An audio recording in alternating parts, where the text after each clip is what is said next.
ব্রাহ্মণবাড়িয়ার আশুগঞ্জ উপজেলার বাহাদুরপুর গ্রামে প্রায় ৬০০ বছর পুরনো একটি পুকুর ড্রেজার দিয়ে ভরাটের অভিযোগে ৩ জনকে গ্রেপ্তার করেছে প্রশাসন।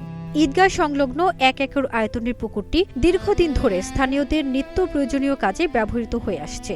কয়েকদিন ধরে পুকুরে বালু ফেলা হচ্ছিল বলে অভিযোগ ওঠে।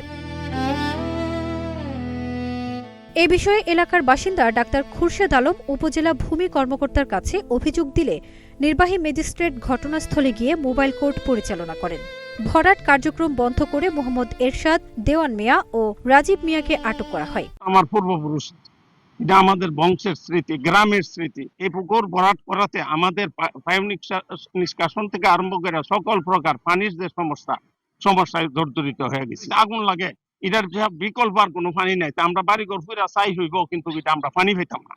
সরকার বাহাদুর যেন এটা পূর্ব স্মৃতিতে পুরনো ঘুরায় নেয় এবং আমাদের পুকুর হিসাবে থাকে।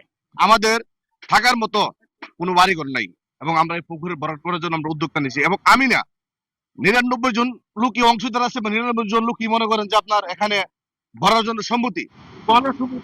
তো সরকার এখানে মানা করবেন। অভিযোগকারী জানান, পুকুরটি ভরাট হলে পয়ঃনিষ্কাশন ব্যবস্থা ও অগ্নি নির্বাপনে সংকট তৈরি হবে। তবে অভিযুক্তদের দাবি, বসবাসের জায়গার অভাবে তারা সম্মতিতেই ভরাটের উদ্যোগ নিয়েছেন। উপজেলা সহকারী কমিশনার কাজী রবিউস সারোয়ার বলেন, সরকারি অনুমতি ছাড়া জলাশয় ভরাট আইনত দণ্ডনীয় অপরাধ।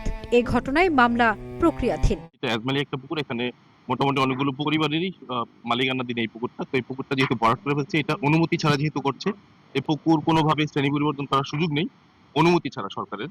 তো ওনাদের ইচ্ছা হচ্ছে ওনারা এইভাবে পুকুরটা ভরাট করে ফেলছে। তো আমি আপাতত যে কয়েকজনকে এখানে সংশ্লিষ্ট হয়েছে ওনাদেরকে অ্যারেস্ট করা হলো এবং ওনাদেরকে পরবর্তীতে নির্দেশনা দেওয়া হলো যে এই পুকুরের যে পাইপগুলো আছে, ড্রেজারের যে পাইপগুলো আছে, এগুলো সরিয়ে নিবে খুব দ্রুত এবং পুকুরটাকে আগের অবস্থায় ফিরিয়ে নিয়ে আসবে। ফারজানা নিকিতা, নাগরিক প্রতিদিন।